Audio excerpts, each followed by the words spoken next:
Assalamualaikum warahmatullahi wabarakatuh. Salam Tabik Botanok. Kembali lagi dengan saya Yuda Ningrat di channel Ningrat Zone, channel yang akan membahas dunia kesusastraan dan kebahasaan dengan cara seksama dan dalam tempo yang sesingkat-singkatnya. Dan pada kesempatan kali ini kita akan membicarakan studi sastra. Singkatnya, kata studi menyiratkan makna proses mempelajari sesuatu. Dalam kaitannya dengan sastra berarti segala proses kegiatan belajar untuk pemahaman dan pengkajian sastra. Adapun wilayah studi sastra terdapat 3 cabang, yaitu teori, kritik, dan sejarah sastra. Teori sastra sudah banyak ditulis orang dan kemudian disimpulkan oleh Abrams yang kemudian juga mengemukakan sebuah diagram konteks sastra sebagai berikut, yaitu realita, karya, pencipta, dan pembaca. Dalam diagram ini memuat konteks situasi sastra sekaligus memperlihatkan teori dan pendekatan yang dilakukan dalam meneliti sastra. Menurut Abrams, 4 komponen inilah yang merupakan sudut pandang dalam mempelajari sebuah karya sastra. Realita artinya sastra adalah objek faktual. Karya sastra merupakan cermin kehidupan masyarakat. Di dalam karya sastra, kita akan menemukan sebuah fenomena kehidupan yang nyata. Dari komponen ini maka lahirlah teori mimesis untuk mengkaji sastra dalam kaitannya dengan dunia nyata. Karya adalah karya itu sendiri sebagai objek yang dipelajari. Sebagai karya yang dihasilkan oleh penulisnya, sastra kemudian memiliki struktur sendiri yang membangun keutuhan dirinya. Dari komponen ini, lahirlah teori struktural untuk mempelajari karya sastra dalam kaitannya dengan struktur karya.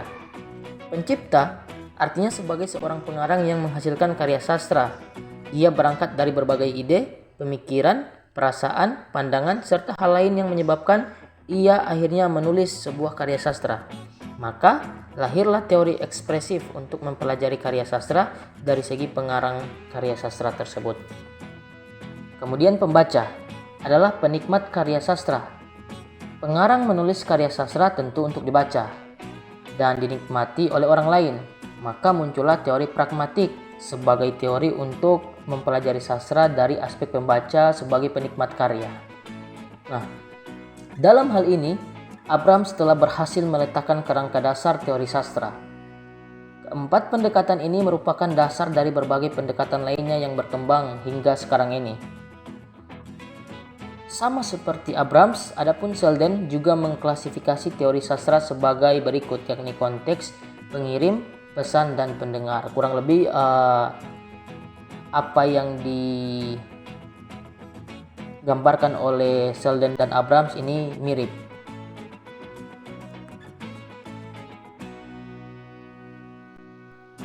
Sederhananya, kritik sastra adalah studi sastra untuk menilai sebuah kualitas karya sastra.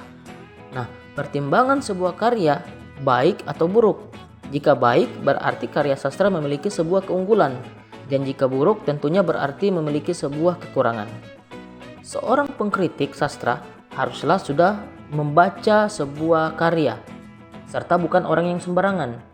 Ia harus paham dan berpengalaman dalam pemahaman dan penafsiran karya sastra, apalagi menyangkut teori-teori sastra.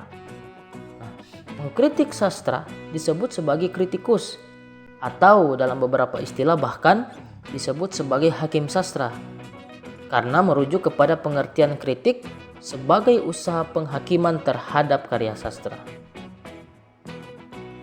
Nah, salah satu kritikus sastra yang terkenal di Indonesia adalah H.B. Hasin. Ya.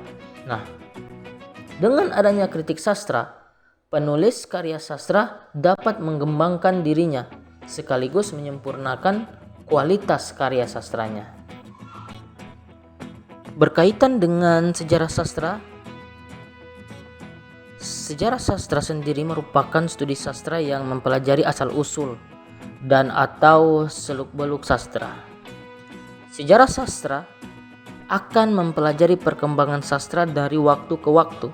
Nah, di dalamnya dipelajari ciri-ciri sastra pada masa tertentu, sastrawan yang mengisi masa tertentu, dan peristiwa-peristiwa yang terjadi seputar masalah sastra.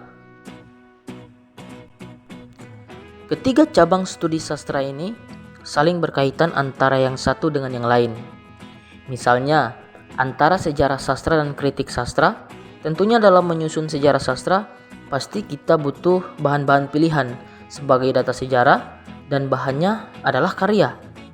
Untuk memilih karya, tentu kita butuh kritik sastra untuk menilai sebuah kualitas karya yang akan dipilih sebagai bukti sejarah. Adapun kaitan antara sejarah dan teori adalah sejarah membutuhkan teori sastra untuk mengkaji karya sastra melalui kritik sastra. Demikian pula dengan kritik dan teori. Kritik tidak akan luput dari penggunaan teori sastra yang akan digunakan untuk mengkaji sastra sebagai rujukan. Baik, sekian dulu pembahasan kita kali ini. Semoga bermanfaat. Bahasa adalah wujud kita, sastra adalah jiwa kita. Salam Tabi Botanop.